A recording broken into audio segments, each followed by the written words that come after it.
Hey, how are you this January day? I gotta walk my fence line. First time this year, I've got to see if there's any damage and kind of take a survey of my trees to see. Uh, I need to cut some down. Stay tuned. I'll take you guys on a walk with me. It's nice weather today. Good time for a walk. I'll be right back.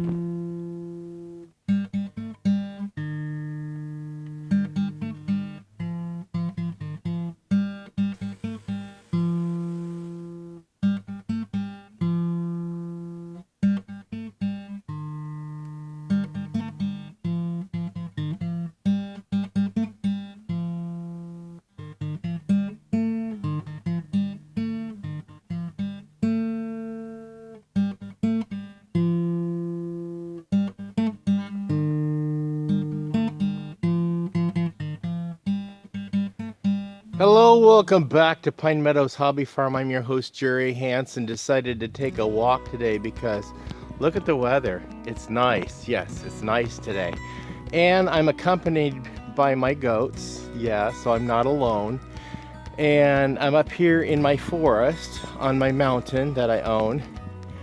And I have to surveil my trees. There's some trees that I am looking at that have to come down. They're dead. You can see them behind me.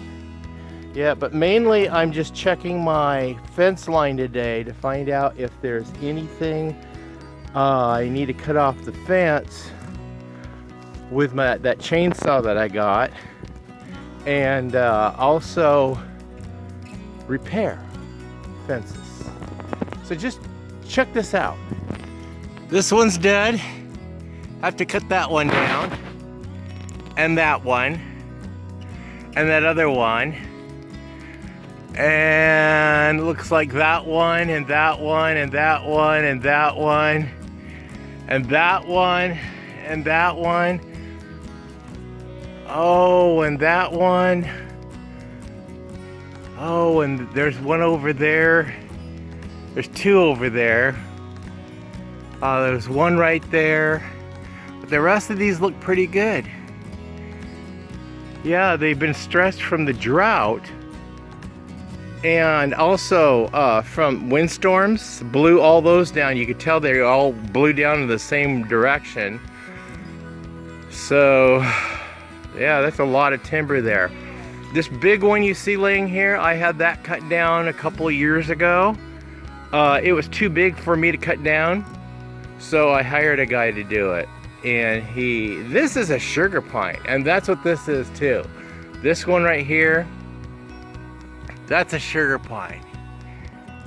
Yep, they produce those massive pine cones. Later on in the video, if I come across one of those pine cones, I'll show you a sugar pine cone.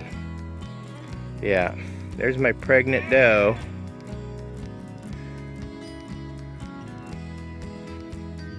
All right, moving on. I gotta go up to the top of the mountain and see what's up here, if any damage. I don't know. As long as my fence is still intact, that'd be okay. Here we are approaching the top of my backyard. It's a mountaintop. Yeah, I have the elevation up here, which I have it spiked off over there. That is the apex of my property. I looked on the Google Maps and found that it was right at 2,000 feet above sea level. So if we have that Cascadia earthquake, we're high enough where we're not going to be bothered by any tidal wave. Here's the back corner of my property. I have it marked with a 0. This fence line extends, oh, see the bearing tree over there? And I know it's my corner post because there's the survey marker. That is the corner, the true corner of my property line. And this fence extends east for about 1,070 some feet. Yep. And then here's a tree that fell down on my fence, ruined my fence. I gotta get back here and get it repaired. And we cut this off the fence. Here's the root of it. Yeah, that's the neighbor's yard. Anyway, this tree broke off and fell that way. Luckily it didn't fall on the fence. But this fence right here extends the width of my property for about 300 feet. So my property is 300 feet wide by 1,070 feet long. That's cool. So I'm just surveying the dead trees that are still standing up here. There's one, there's another one, there's another one, there's what's left of one right here. Here's an oak tree that's dead.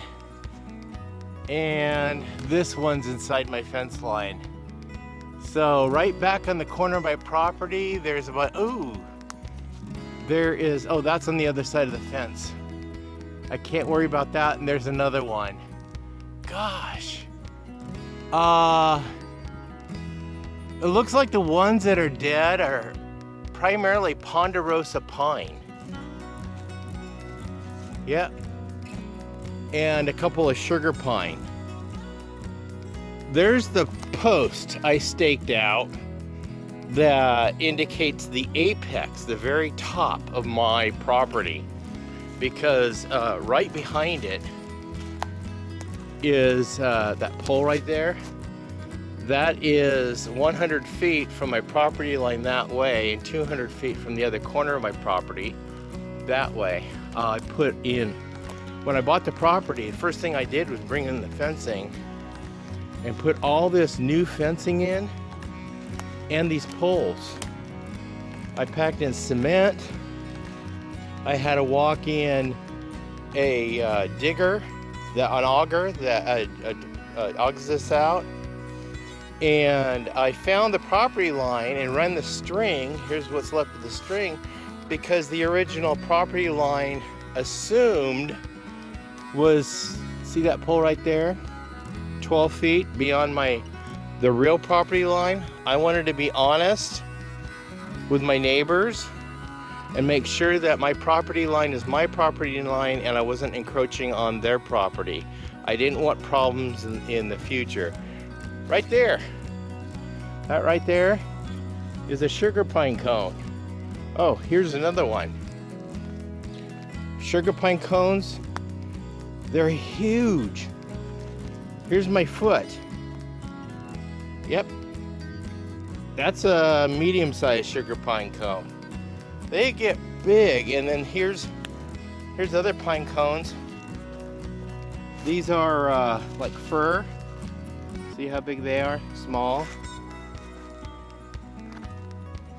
And then I have cedar up here. There's a fir tree. That's a ponderosa pine tree, a lodgepole ponderosa pine. Fir, love the fir trees. New tree I got for Christmas is a noble fir. This little tree right here, this is common on my homestead. It's called a Pacific madrone. It's an evergreen leaf tree with a beautiful slick red bark. And the goats like to eat that bark. That bark, you can actually harvest it, dry it out, and make a tea out of it. It's delicious. It's kind of a nutty flavor. So the sun's getting ready to set over here behind me. You see that? Yep, it's gonna get ready to sit over there. That's where that big landslide was that washed out the road, and that's where my son's girlfriend lives. They have a big ranch over there, big cattle ranch. Anyway, I like coming up here. I like my big trees. And look at this. I love my forest. I love it. I'm not a tree hugger or anything. I just have always envisioned myself living among the trees.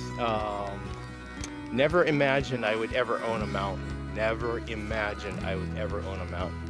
By the way, I named this little mountain here in my backyard Misty Mountain.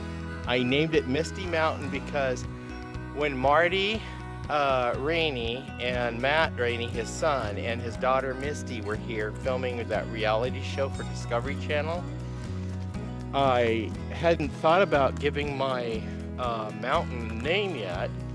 Since I own it, I could name it anything I want. And I decided, I'm standing there looking at Misty and looking at my mountain, I thought, I'm gonna name it Misty Mountain. Sometimes it's covered in mist, but Misty Mountain is named after Misty Rainey. Yeah.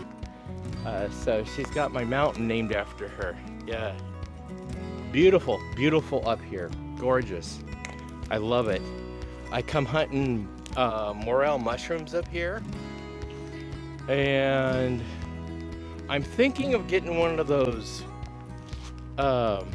what do you call them, those elevated deer hunting stands that hook up in a tree. I'll put trail cams up here again and check out how the hunting is up here, and I'll put a deer stand up here so I can hunt on my own mountain. Yeah. Yep. So here's the back corner of my property. Don't know if you can see it right there. That is the back corner, the very back corner of my property, and it extends 300 feet that way up over the top of that little hill and then down the other side, and then it goes down. You know, as that sun's setting, it's getting cold. My fingers are starting to get numb. But isn't this pretty? Isn't this cool? Here's some more sugar pine cones. There's a lot of them here. A lot of sugar pine. So as far as filmmaking goes, I'm what they call on the OTF. It's on the fly. So that's why I'm using my cell phone camera. I really need to look for a new cell phone, but I don't want to buy the cell service. I just want it for the camera only. I'm having a hard time trying to find a company that will sell me the phone so I can use just for the camera, because the camera quality on those phones are epic. I know some people are actually filming motion pictures and commercials with their cell phones. So you don't need anything fancy. You just need to spend $1,000 or so on a new cell phone. But look at this. The mountain top, and I got view of the valley, and we're completely blocked. Cell signal, the closest cell signal comes from over those mountains over there. We don't get cell signal into our area. Now my friend just got Starlink, so I found out there's enough satellites in the air so we can think about doing Starlink. Well, that's a thought. So right now I'm just doing a review, an assessment on my fence line and my trees. Yeah. So far the fence line looks pretty good. We've had a couple of storms, and I'm happy with what I see. You can see the sun setting through the trees over there. Isn't this pretty? You guys got to see my video on how a poor man can buy cheap property, or how I bought property for cheap. Got a couple of videos on there. One of them went viral, and I share with my viewers how they too can find property like this for really, really inexpensive. This was an auction property from county, and nobody bought it at the auction, so I offered to buy it over the counter, and that's what you guys have to look for, is over the counter sales. I paid $6,000 down, and I only pay $500 a month for this. It's almost 6 acres. Yeah, look at You guys got to check that video out. It gives you more details on how to do it, how I found it, and how I built everything for free, and even how I got my house for cheap. Yeah, I paid $3,000 down for my house, paid $300 a month for 9 months until I got into a cash windfall, and then I paid it off. Because the house, they sold it to me, no interest, for $10,000. 3-bedroom, 2-bath house. Yeah, it's a manufactured home, but still, that's an epic deal. Epic deal. And then I found the property to put it on, put it up myself. You guys got to look at those videos. I mean, you got to really go in and look and learn. I'm still finding killer deals on land.